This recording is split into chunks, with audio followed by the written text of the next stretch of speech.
You're fired by morning.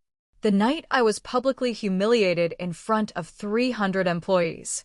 Until one tiny habit exposed the real betrayer. The conference room was silent. Not the normal kind of silence.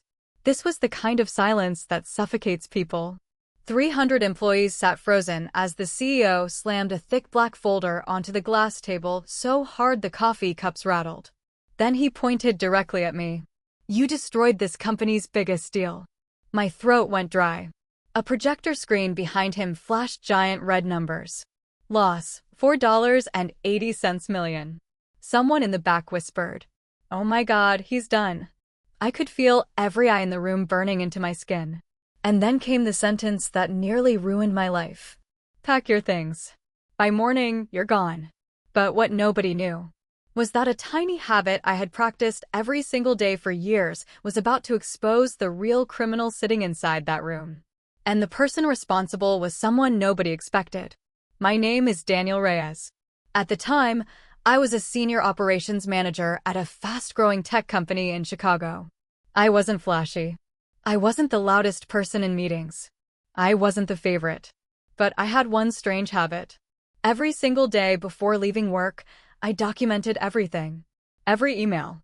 Every approval. Every deadline. Every verbal instruction. I kept organized notes with timestamps.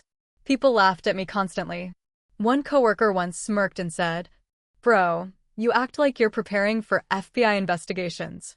Even my closest teammate, Marcus, used to joke. Daniel probably records his breakfast conversations too. Everyone laughed, including me. But I never stopped.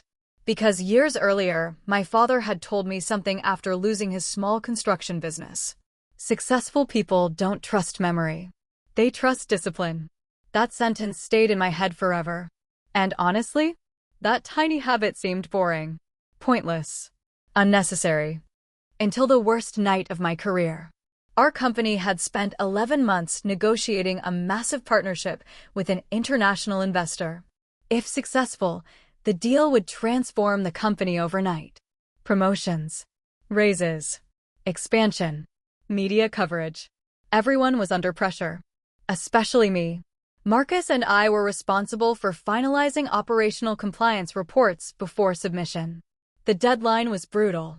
People were sleeping inside the office. Tension was everywhere. One night around 11:40 p.m., Marcus stormed into my office sweating. "Daniel, we have a problem." I looked up immediately. The investor revised the compliance requirements. "We need to update the files tonight." I frowned. "That's impossible. We need legal approval first." Marcus leaned closer. "Forget legal. The CEO wants this done now." Something about his tone felt strange. Desperate. Aggressive. I hesitated. Then I said carefully, "Send me the approval email." Marcus rolled his eyes dramatically. "Seriously?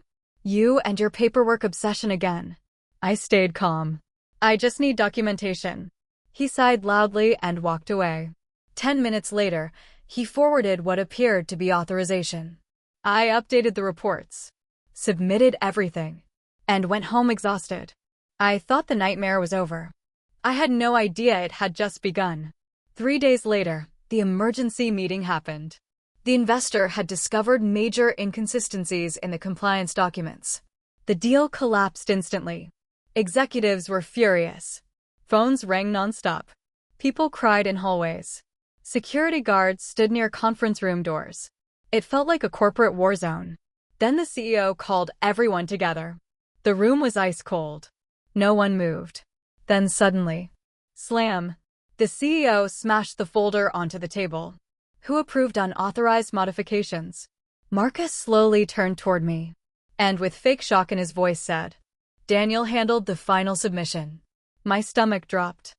I stared at him. "What?" Marcus shook his head dramatically. "I warned him we needed legal clearance." The room erupted. "You ignored protocol? Are you insane? You cost us millions." The CEO's face turned bright red. "You arrogant idiot." I couldn't breathe. My ears rang. Marcus avoided eye contact. That's when I realized something horrifying. He was setting me up. Completely. And everyone believed him. The CEO pointed at the door. "You're finished."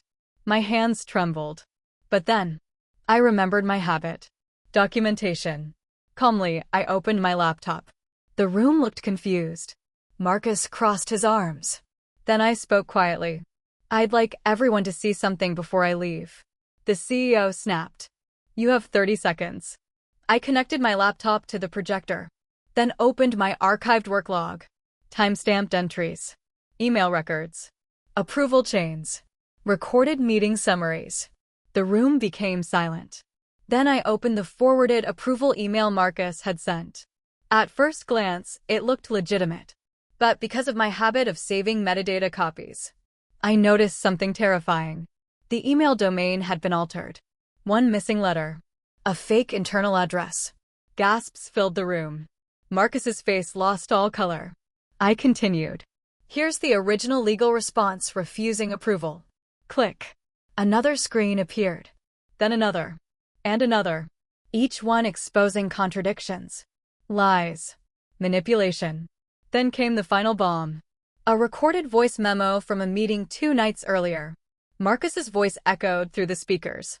"If this fails, Daniel takes the fall. He signs the submissions." The room exploded. One executive literally stood up shouting, "Are you kidding me?" Another screamed, "You tried to frame him?" Marcus panicked. "No, wait, I can explain." But nobody listened. The CEO looked like he'd seen a ghost. Seconds earlier, I was the villain. Now the entire room was staring at Marcus like a criminal. Security entered. And for the first time all night, Marcus looked afraid. But the biggest surprise came later. After the meeting, the CEO asked me to stay behind. His voice was quieter now, almost shaken. Then he said something I never expected. "Daniel, do you know why Marcus did this?" I shook my head. The CEO exhaled deeply. Marcus had massive gambling debts. My chest tightened. The CEO continued. He accepted money from a competing company to sabotage the deal. I froze. The betrayal suddenly became even darker. Marcus hadn't just betrayed me. He betrayed everyone. For money. The CEO sat silently for several seconds, then looked directly at me. "You saved this company tonight." A week later, Marcus was arrested for corporate fraud. And the shocking part? The investor returned. They said my documentation and honesty restored their trust. 3 months later, I was promoted to director of operations. The same employees who once mocked my habits now asked me for advice. People suddenly wanted to know, how did you stay calm? How did you prepare for something like that? How did you survive? But the truth was simple. I survived because of one boring habit nobody respected until it saved everything. Moral lesson. Success is rarely built from dramatic moments. It's built from small habits repeated consistently when nobody is watching. Discipline looks boring. Preparation feels unnecessary. Integrity seems invisible. Until the day chaos arrives. Because when pressure explodes, your habits become your protection. The world often rewards talent temporarily. But in the long run, discipline exposes lies. Discipline builds trust. Discipline saves careers. And sometimes, discipline saves your life.